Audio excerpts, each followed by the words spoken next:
नमस्कार, मैं हूं दिबांग। कोरोना के कहर के बावजूद उत्तर कोरिया के क्रूर तानाशाह किम जोंग उन लगातार सुर्खियों में बने हुए हैं। दुनिया भर में उनको लेकर उत्सुकता है। सब जानना चाहते हैं कि वो जिंदा हैं या नहीं।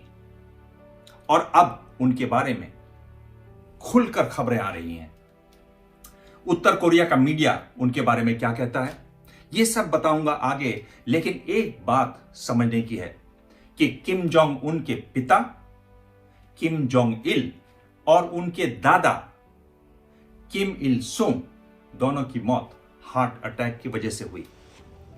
किम जोंग उन की हाइट है 5 फीट 7 इंच, लेकिन उनका वजन, और इसी को लेकर दुनिया भर में कहा जाता है कि उनको हार्ट की समस्या होगी।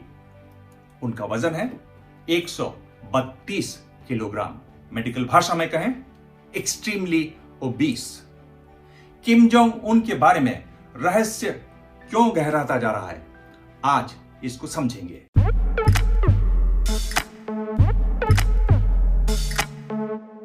दरअसल किम जोंग उन के बारे में खबरों का सिलसिला शुरू हुआ सोमवार को, जब दक्षिण कोरिया के सोल में स्थित न्यूज एजेंसी डेली एनके ने खबर दी कि किम जोंग उन का हार्ट का ऑपरेशन हुआ है और वो 10 दिन से गायब हैं।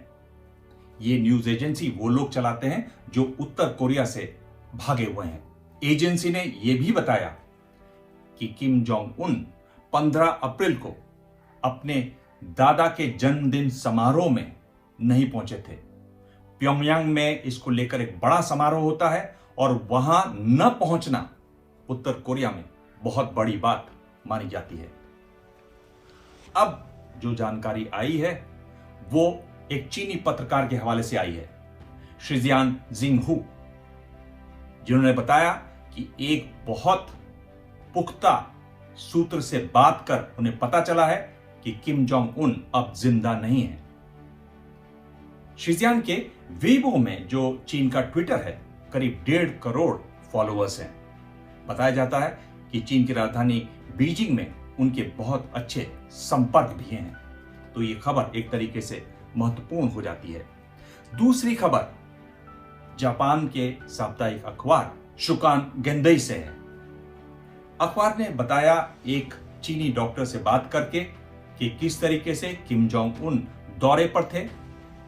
वो अपनी छाती को पकड़कर गिर पड़े। जब उन्हें अस्पताल ले जाया गया तो पाया कि उनको दिल का दौरा पड़ा है। उनके हार्ट स्टेंट लगाने की कोशिश हुई और जो डॉक्टर ये कोशिश कर रहा था उसके हाथ इतने कांप रहे थे कि वो स्टेंट ठीक से नहीं लगा पाया और किम जोंग उन अब एक वेजिटेटिव स्टेट में हैं, यानी कोमा में हैं, यानी ब्रेन डेड हैं। आपको ध्यान हो तो एनबीसी की पत्रकार केटी टूर ने इसी बारे में 3 दिन पहले ट्वीट भी किया था। हालांकि बाद में उन्होंने अपना ट्वीट हटा दिया।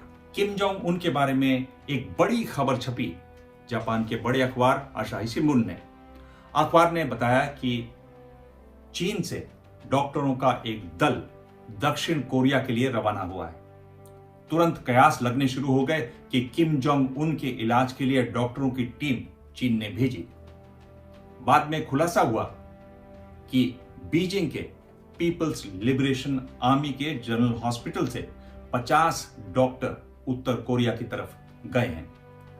यह भी बताया गया कि ये डॉक्टर उत्तर कोरिया और चीन की सीमा पर फैले कोरोना वायरस के उपचार के लिए वहां भेजे गए हैं और इनको किम जोंग उन से जोड़ना गलत होगा। किम जोंग उन के लिए इतनी बड़ी डॉक्टरों की टीम न भेजी जाती। दरअसल उत्तर कोरिया में हर चीज इतनी गुप्त रहती है कि इशारों को पढ़ना पड़ता है। अखबार ने एक और खबर दी कि हाल में, यानी 3 दिन पहले, रूस के राजदूत ने बीजिंग में उत्तर कोरिया के राजदूत को फूल भेजे। तो लोगों ने हिसाब लगाया कि ये किम जोंग उन के उपचार की कामना के फूल थे। लेकिन फिर उत्तर कोरिया के वर्कर्स पार्टी के अखबार ने इस पर सफाई दी और कहा कि दरअसल में ये फूल किम जोंग उन की रूस यात्रा के वर्षगांठ के मौके पर भेजे गए। उत्तर कोरिया की मीडिया को देखें तो हफ्ते भर किम जोंग उन की कोई न कोई खबर सुनाई देती रही, दिखाई देती रही। बताया गया कि उन्होंने संदेश भेजे हैं सीरिया के राष्ट्रपति को, क्यूबा के राष्ट्रपति को, रूस की कम्युनिस्ट पार्टी को।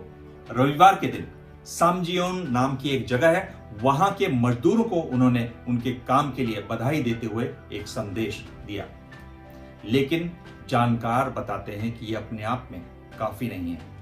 अमेरिका की प्रसिद्ध न्यूज वीक पत्रिका को पेंटागन के एक इंटेलिजेंस अधिकारी ने बताया कि प्योंगयांग से 200 किलोमीटर दूर वोसान नाम की जगह पर किम जोंग उन की ट्रेन का देखा जाना, लेकिन किम जोंग उन का लगातार 2 दिनों से दिखाई न देना बताता है कि दाल में कुछ काला है, मामला गड़बड़ है।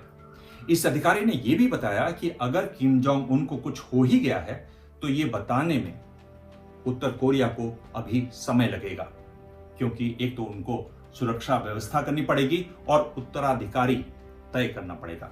इस पूरे मामले पर मैं लगातार नजर रख रहा हूं। अगर आपको यह जानना है कि उत्तराधिकारी कौन हो सकता है तो नीचे कमेंट बॉक्स में जरूर लिखें। आपके ढेरों संदेश आते हैं, मैं उनको लगातार देख भी रहा हूं और जवाब भी दे रहा हूं। और आप यहां नहीं तो ट्विटर पर आ सकते हैं, जहां मैं ज्यादा होता हूं। मेरा हैंडल है @dibang, DIBANG। नोट कर लें, फिर बात होगी। ABP न्यूज आपको रखे आगे।